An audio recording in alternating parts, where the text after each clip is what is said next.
ज्ञानतिमिरान्धस्य ज्ञानाञ्जनशलाकया चक्षुरुन्मीलितं येन तस्मै श्रीगुरवे नमः।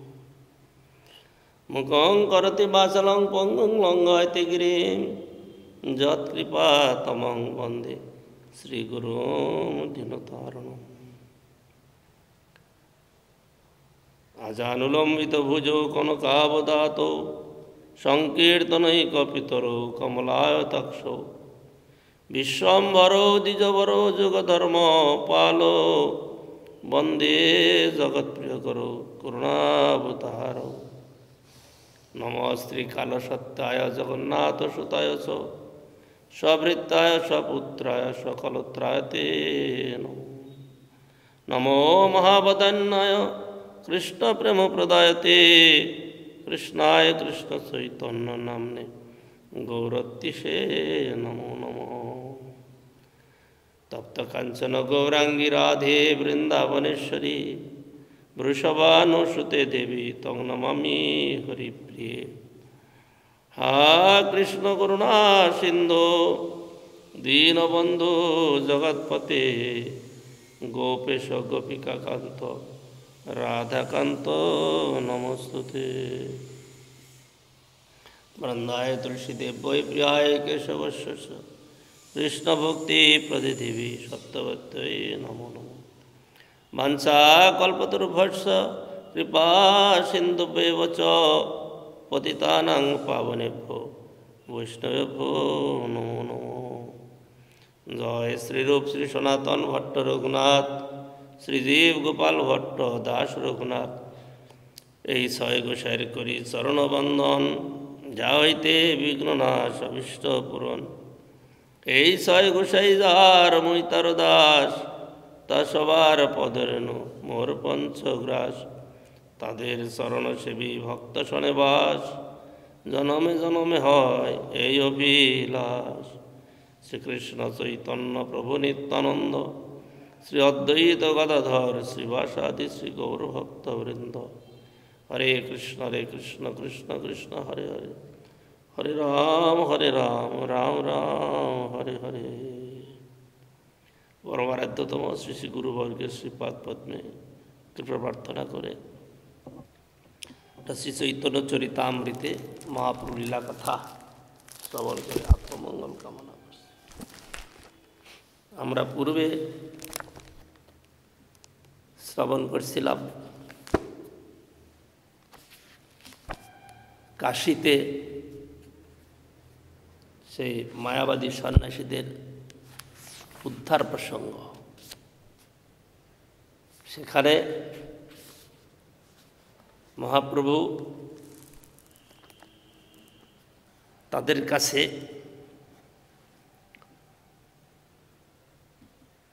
মায়াবাদকে অতিক্রম করে ভক্তিবাদের সিদ্ধান্তকে স্থাপন করার জন্য যেভাবে তিনি উত্থাপন করলেন সেই বিষয়ে আমরা কিছুটা পূর্বে শ্রবণ করেছিলাম। এখন আমরা তারপরে যা আছে সেগুলা শ্রবণ করব। সেখানে সেই মহারাষ্ট্রীয় ব্রাহ্মণ মহাপ্রভুকে নিমন্ত্রণ করেছিলেন, আর সেখানে সেই কাশীবাসী সন্ন্যাসীদেরকে নিমন্ত্রণ করেছিলেন। মহাপ্রভুর সঙ্গে একত্র মিলনের তার উদ্দেশ্য ছিল তিনি হলেন ভক্ত, কৃষ্ণ নাম, কৃষ্ণ কথা, কৃষ্ণ কীর্তনই তার কাছে প্রিয়, ভালো লাগে। কিন্তু কাশীতে তো কৃষ্ণ কীর্তন করার লোক নাই, সেখানে সব মায়াবাদী সন্ন্যাসী, তাদের প্রভাবেতে সেখানে যত লোক স্থানীয় সকলে সেই মায়াবাদেরই প্রশংসা করে। সেই অবস্থায় সেই যে মহারাষ্ট্রীয় ব্রাহ্মণ, তিনি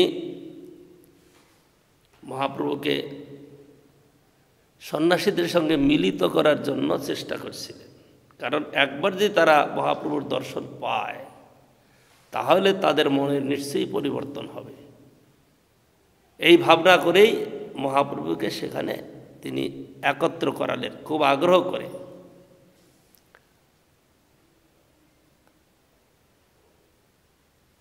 ইতিমধ্যে চন্দ্রশেখর মিশ্র তপন দুঃখ হইয়া প্রভু পায় কহিল নিবেদন, কতেক শুনিব প্রভু তোমার নিন্দন, না পারি সহিতে এবে ছাড়িব জীবন। তোমার এই নিন্দয়ে যত সন্ন্যাসীর গণ, শুনিতে না পারি ফাটে হৃদয় শ্রবণ। ইহা শুনি রহে প্রভু ঈষৎ হাসিয়া, সেই কালে এক বিপ্র বিলিল আসিয়া। আসি নিবেদন করে চরণে ধরিয়া, এক বস্তু মাগ দেহ প্রসন্ন হইয়া। সকল সন্ন্যাসী মই কইনু নিমন্ত্রণ, তুমি যদি আইস অপূর্ণ হয় মোর মন। না যাও সন্ন্যাসী গোষ্ঠী ইহা আমি জানি, মোর অনুগ্রহ কর, মোরে অনুগ্রহ কর নিমন্ত্রণ বাণী। প্রভু হাসি নিমন্ত্রণ কইল অঙ্গীকার, সন্ন্যাসীরে কৃপা লাগি এ ভঙ্গি তাহার। সে বিপ্র জানেন প্রভু না যান কারো ঘরে, তাহার প্রেরণায় তারে অত্যাগ্রহ করে। সেই মহারাষ্ট্রীয় বিপ্র তিনি জানেন যে মহাপ্রভু কোথাও কারো সন্ন্যাসীর সঙ্গে যান না, কিন্তু তাহলেও তিনি অত্যাগ্রহ করলেন কেন? যাতে একবার মিলিত হয়, একবার মিললে পরেই তাহলে মহাপ্রভুর দর্শনে তাদের হৃদয় পরিবর্তন হবে। ঠিক সেরকমভাবে মহাপ্রভু পরদিন সেখানে সেই সভায় উপস্থিত হলেন। উপস্থিত করলেন কি একটা বিচিত্র লীলা করেছিলেন সেখানে, যেটা বৈষ্ণব ধর্মের মুখ্য আদর্শ, সুনিচতা, নিজেকে হীন অনুভব করা, মানা যে আমি হীন। যদি বৈষ্ণব, আমি তো বৈষ্ণব এ বুদ্ধি হইলে অমানি না হব আমি। এই যে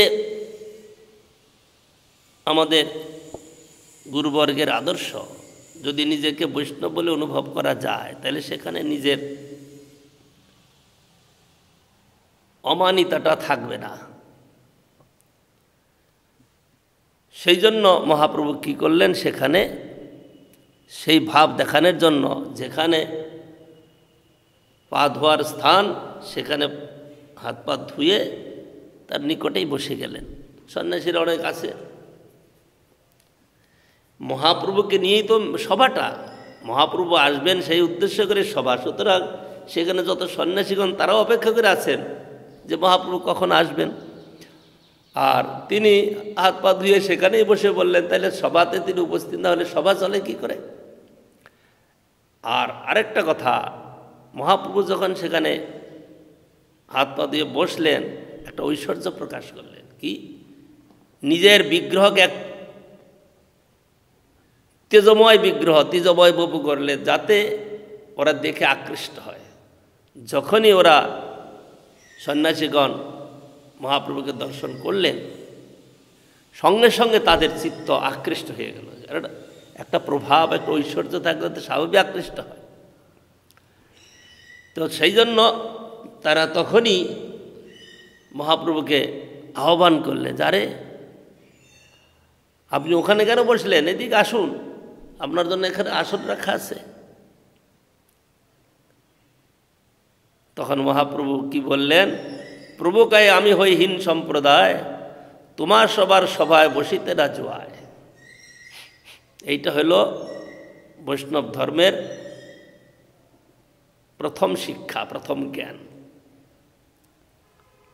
তখন সেই সন্ন্যাসী প্রধান যিনি প্রকাশানন্দ সরস্বতী, তিনি নিজে উঠে এসে মহাপ্রভুকে হাত ধরে নিয়ে সেই তাদের সবার মধ্যে বসালেন। কারণ মহাপ্রভু সাধারণতই তিনি দর্শনে তো অপূর্ব, অদ্বিতীয়।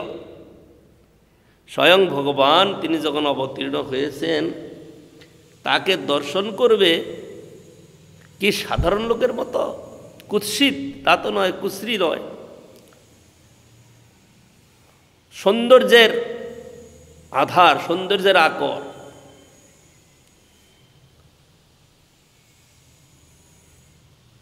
উজ্জ্বল বর্ণ গৌরবর দেহম, উজ্জ্বল বর্ণ গৌরবর্ণ। তো তাকে দর্শন করে তারা অভিভূত হয়ে গেলেন। তাকে সবার মধ্যে বসিয়ে জিজ্ঞাসা করলেন যে আমরা জানি, শুনেছি যে তোমার নাম শ্রীকৃষ্ণ চৈতন্য, তুমি কেশব ভারতীর শিষ্য, তো তুমি তো উত্তম কথা, কিন্তু আমরা তো সেরকমই সন্ন্যাসী, তো তুমি আমাদের সঙ্গে দেখা সাক্ষাৎ করো না কেন? এক জায়গায় থাকি তো একসঙ্গে বসে ইষ্টগোষ্ঠী আদি করবো এরকম ভাবনা রাখি, কিন্তু তুমি দেখা করো না। আর কি করো তুমি? সন্ন্যাসী হয়েও তুমি কেউ করে ভাবুকের মতো হয়ে নাচ গান করো। এটা তো সন্ন্যাসীদের ধর্ম নয়। সন্ন্যাসীদের ধর্ম হলো বেদান্ত পঠন পাঠন। এই বেদান্ত পঠন পাঠনের কথা নিয়েই কিন্তু এই সার্বভৌম ভট্টাচার্যকে তিনি সেখানে তাকে দমন করেছিলেন। তো বলছেন সেখানে কি সার্বভৌম ভট্টাচার্য বলছেন যে সন্ন্যাসীর ধর্ম হলো বেদান্ত শ্রবণ। তো যখন মহাপ্রভুকে বললেন বেদান্ত শ্রবণ করাবো তোমাকে আমি, তো বললে ঠিক আছে আমি শ্রবণ করব। 7 দিন পর্যন্ত চুপচাপ শুনেই যাচ্ছেন, অদ্ভুত অপূর্ব, কোনো শব্দ বলছেন না। তারপরে যখন সেই সার্বভৌম ভট্টাচার্য প্রশ্ন করলেন যে তুমি 7 দিন ধরে শুনেই যাচ্ছ কিন্তু কোনো কিছু বলছো না, তো তোমার ভাব তো বুঝি না কিছু, তুমি বুঝো কি না বুঝো সেটা তো কিছু বলবে। তখন মহাপ্রভু বলছেন যে তুমি তো বললে যে শ্রবণ করা করতে, আমি শ্রবণ করে যাচ্ছি। যে শ্রবণ করছো ঠিক, তুমি বুঝো কি না বুঝো সেটা তো জানা দরকার। বলে আমি তোমার উপদেশ আদেশ তো আমি পালন করছি, সুতরাং এর মধ্যে আর কি আছে। তখন সেখানে এই বেদান্ত শ্রবণের কথা নিয়েই মহাপ্রভু তাকে কাবু করলেন। এখানেও এই সন্ন্যাসীগণ, প্রকাশানন্দ সরস্বতীও যখন মহাপ্রভুকে বললেন যে তোমাকে দেখি তো সাক্ষাৎ নারায়ণের মতো, কিন্তু তোমার কার্য দেখি সন্ন্যাসীর বিরুদ্ধ। তখন মহাপ্রভু তাকে বলছিলেন যে প্রভু কহে শোনো শ্রীপাদ ইহার কারণ, গুরু মোরে মূর্খ দেখে করিল শাসন। এ কথা আমরা পূর্বে শ্রবণ করেছি, কিন্তু তাহলে কথা প্রসঙ্গে আজও শুনতে হচ্ছে। গুরুর কাছে শিষ্য চিরকালই মূর্খ, যেমন পুত্র পিতার কাছে, পুত্রই চিরকাল পিতার শাসনের যোগ্য। পুত্র যতই জ্ঞানবান হোক না কেন, পিতার কাছে সে পুত্রই, সে শাসনের যোগ্য। পিতার কাছে সে তুচ্ছ। যদি পুত্র মনে করে আমি জ্ঞানী হয়েছি, আমি বিদ্বান, আমি পিতার কেন এরকম শব্দ শুনব, তাহলে সে পুত্রত্ব থেকে সরে গেল। এরকম শিষ্যত্ব যখন গ্রহণ করে, শিষ্য ঠিক সেই রকম গুরুর কাছে মূর্খ থাকে।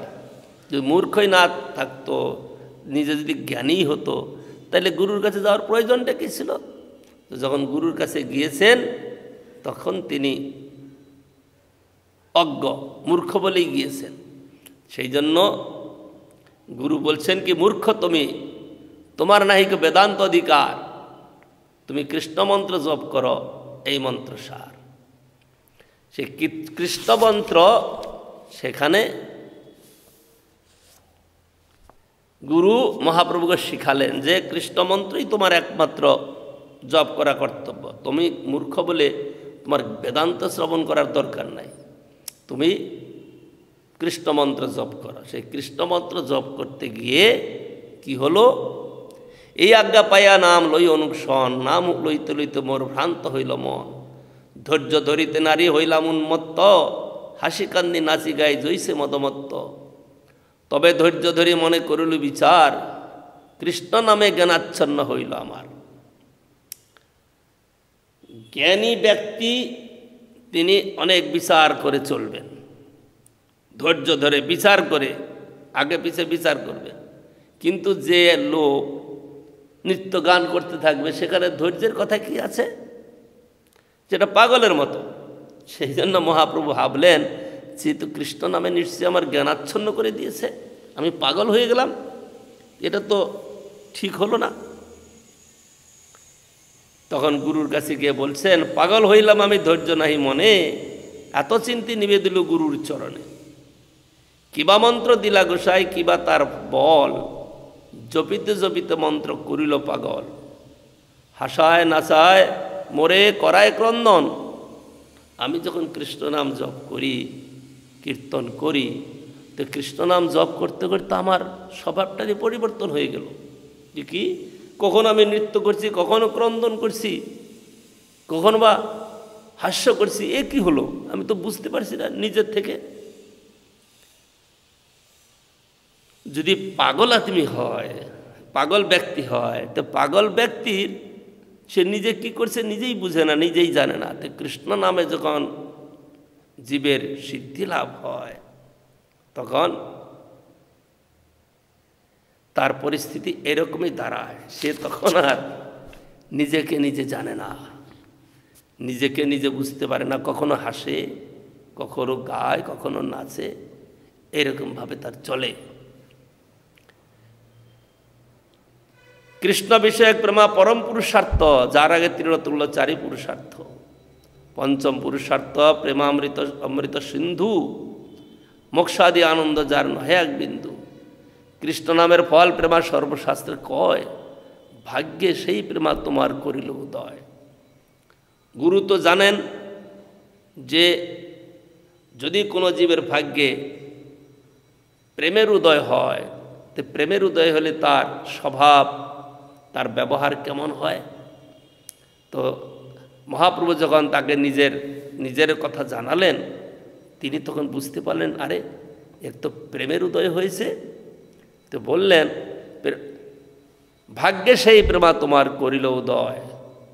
কৃষ্ণ নামের ফল প্রেমা সর্বশাস্ত্রে কয়, ভাগ্যে সেই প্রেমা তোমার করিল উদয়।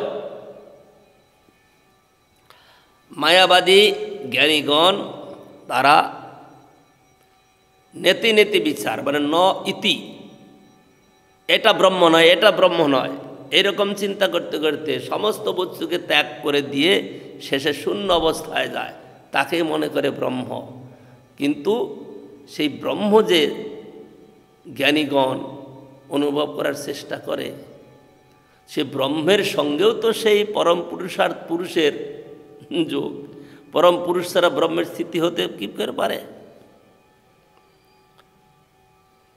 পরম পুরুষের কথা যখন ব্যাখ্যা হয়েছে, শাস্ত্রে বলছেন, বদন্তি তত্ত্ববিদস্তত্ত্বম যজ্ঞানমদ্বয়ম ব্রহ্মেতি পরমাত্মা ইতি ভগবান ইতি শব্দতে।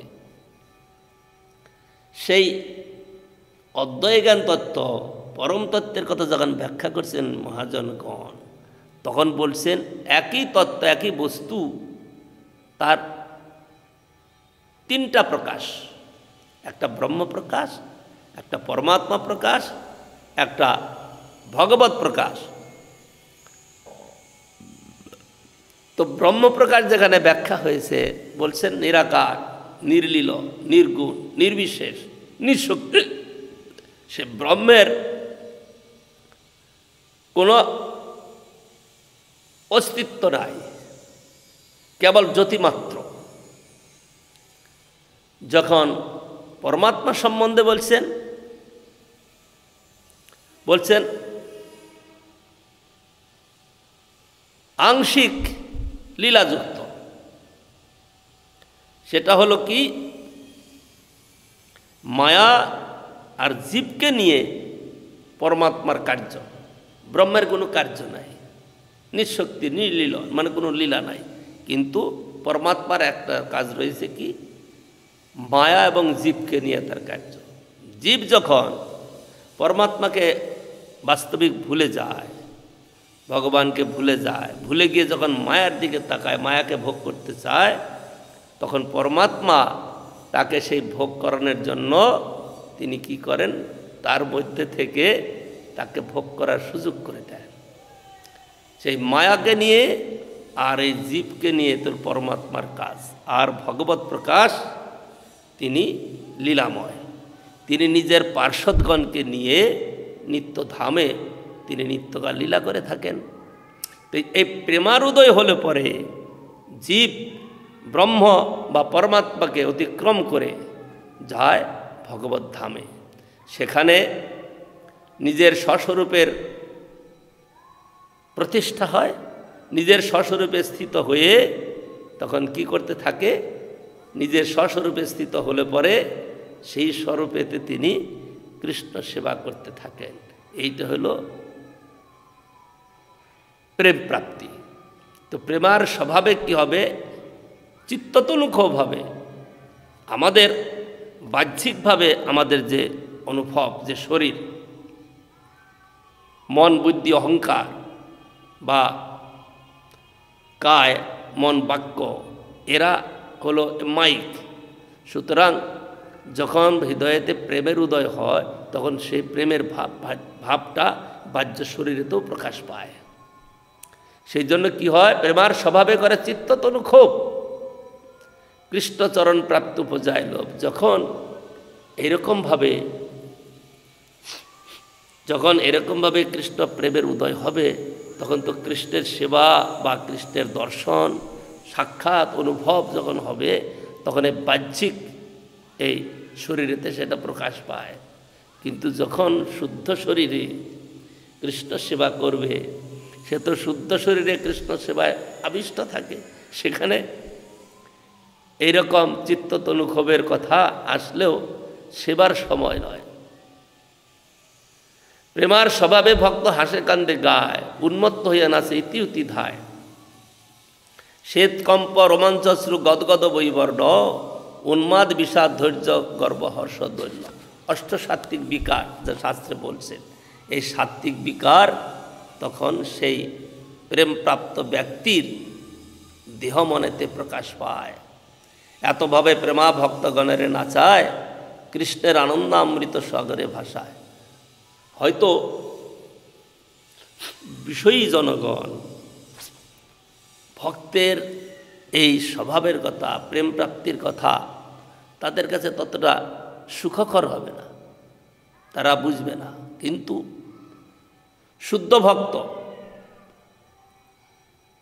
শুদ্ধ ভক্তির কথা যারা আলোচনা করেন, সেই শুদ্ধ ভক্তের হৃদয়েতে যখন এই ভাব জাগে, অন্য শুদ্ধ ভক্তরাও তার সেই ভাবেতে আনন্দমগ্ন হয়। কিন্তু একটা বিষয় আছে, বর্তমানকালে এরকমভাবে বাস্তবিক প্রেমের উদয় হয়নি বা ভাব উদয় হয়নি, কিন্তু বহির্মুখ লক্ষ্যে, বিষয়ের লক্ষ্যে বঞ্চনা করে নিজের স্বার্থসিদ্ধির জন্য হয় ধনার্জন বা প্রতিষ্ঠা, এই দুইটার জন্য কি করে, তারা ওই ভাবের অনুকরণ করে। যেটা কৃষ্ণপ্রেমার ভাব, সেই ভাবের অনুকরণ করে লোক বঞ্চনা করার চেষ্টা করে। আর সাধারণ লোকগণও কী করে, তার ওর দ্বারা মোহিত হয়ে যায়। তারা মনে করে যে এইটাই বোধহয় ভক্তির কথা। আর এটা দেখে যারা একেবারে বহির্মুখ তারা তাদের প্রতি বিতৃষ্ণা প্রকাশ করে, কিন্তু ভক্তরা একে আদর করেন না। কেন আদর করেন না? যে জানে এটা বাহ্যিক ভাব, এই ভাবটা বাস্তবিক কৃষ্ণ ভক্তির বা কৃষ্ণ প্রেমার ভাব নয়। সুতরাং এর দ্বারা জীবের প্রকৃত মঙ্গল হয় না বা হবে না। সেই জন্য ভক্তরা এইসব ভাবের মধ্যে প্রবিষ্ট হয় না, কারণ এরা শুধু ব্যক্তি স্বার্থ